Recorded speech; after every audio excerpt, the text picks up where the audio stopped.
কিছুদিন আগে তাইওয়ানের রাষ্ট্রপতি সাই ইং ওয়েন 10 দিনের মধ্যে আমেরিকা সফরে যাত্রা বিরতিতে মার্কিন যুক্তরাষ্ট্রে যান। বৈঠকে মিলিত হন কংগ্রেস নেতাসহ হাউস স্পিকার কেভিন ম্যাকার্থির সঙ্গে। চীন আগে থেকে হুঁশিয়ারি দিয়ে আসছিল, সাই ইং ওয়েন যদি স্পিকার কেভিন ম্যাকার্থির সঙ্গে বৈঠক করেন তবে এর প্রতিশোধ হবে কঠোরতম। এদিকে গণতান্ত্রিকভাবে শাসিত তাইওয়ানকে চীন দেখে তার নিজ ভূখণ্ড হিসেবে। সাই ইং ওয়েনের মার্কিন যুক্তরাষ্ট্র সফরও দেশটির কাছে বিচ্ছিন্নতাবাদী কর্মকাণ্ড। প্রেসিডেন্ট সাই ইং ওয়েনের ম্যাকার্থির সাথে বৈঠকের পরেই চীনের সামরিক বাহিনী তাইওয়ানকে ঘিরে শুরু করে 3 দিনের রণপ্রস্তুতি মহড়া। 3 দিনের বেশি সামরিক মহড়ায় দেখা যায় ফাইটার জেট, নৌযান, এমনকি একটি বিমানবাহী রণতরীও। মহড়া শেষে চীনা সামরিক বাহিনী দাবি করে তারা তাইওয়ানের স্বাধীনতার নামে বিচ্ছিন্নতাবাদ এবং যে কোনো প্রকার বহিরাগত হস্তক্ষেপকে ধ্বংস করার জন্য সর্বদা সম্পূর্ণরূপে প্রস্তুত। গত বছর আগস্টে যখন মার্কিন house speaker Nancy Pelosi Taiwan সফর করেন তখনও চীনের প্রতিক্রিয়া এমনই ছিল। এরই জের ধরে শুরু হয় চীন যুক্তরাষ্ট্র চিপ যুদ্ধ। বর্তমান চীনের প্রভাব উত্তরোত্তর বৃদ্ধি পাচ্ছে।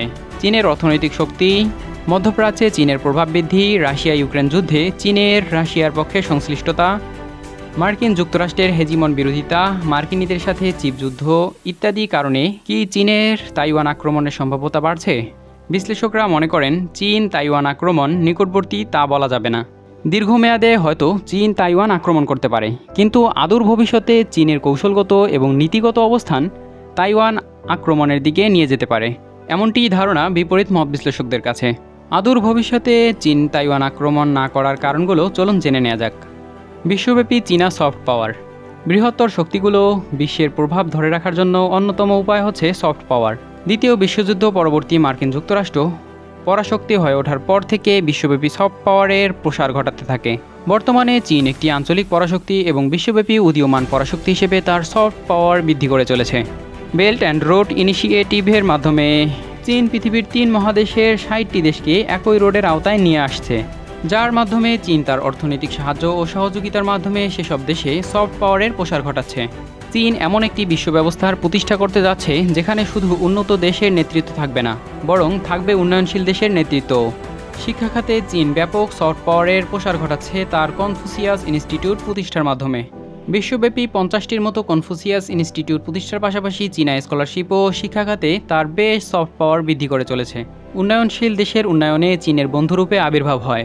তাছাড়া চীন বোঝাতে চায় যে তার নেতৃত্বাধীন বিশ্ব ব্যবস্থায় বন্ধু দেশের সরকার ব্যবস্থায় চীন নাক গলাবে না। মার্কিন যুক্তরাষ্ট্র যেমন গণতন্ত্র চাপিয়ে দিতে চায় চীনের ভাষ্যমতে তারা এটি করবে না।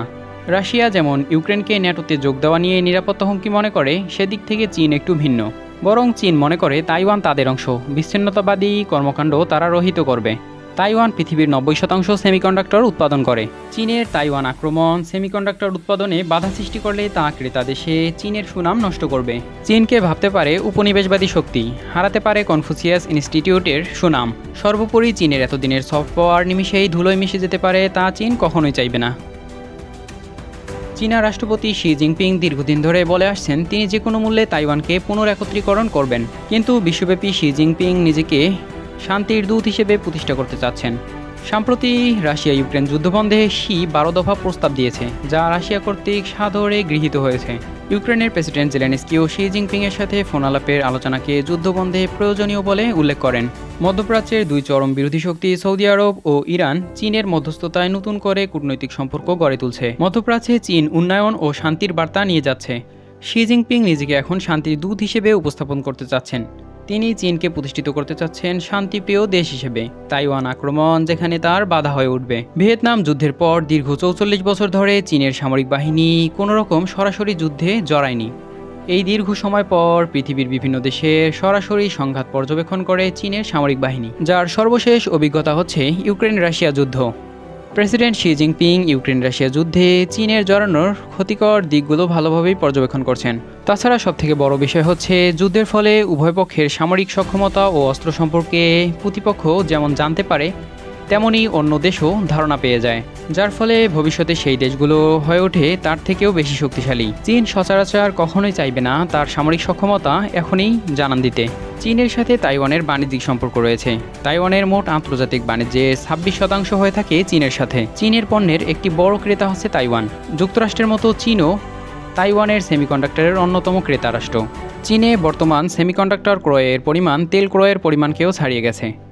2021 সালে চীনে সর্বমোট 430 বিলিয়ন মার্কিন ডলারের সেমিকন্ডাক্টর ক্রয় করে, যার 36% আসছে তাইওয়ান থেকে। এক্ষেত্রে চীন অনেকটাই তাইওয়ানের উপর নির্ভরশীল। তাছাড়া তাইওয়ানে রয়েছে চীনের উল্লেখযোগ্য বিনিয়োগ। পেলোসির তাইওয়ান সফরের পর মার্কিন যুক্তরাষ্ট্র, তাইওয়ান, জাপান, দক্ষিণ কোরিয়া সহ অন্যান্য দেশগুলোকে সেমিকন্ডাক্টর বিক্রিতে নিষেধাজ্ঞা আরোপ করা হয়। ফলে চীন নিজেদের সেমিকন্ডাক্টর শিল্পে বিনিয়োগ বাড়িয়ে নিজেদের তাইওয়ান বা অন্য দেশগুলোর উপর নির্ভরশীলতা কমিয়ে আনতে চেষ্টা করছে।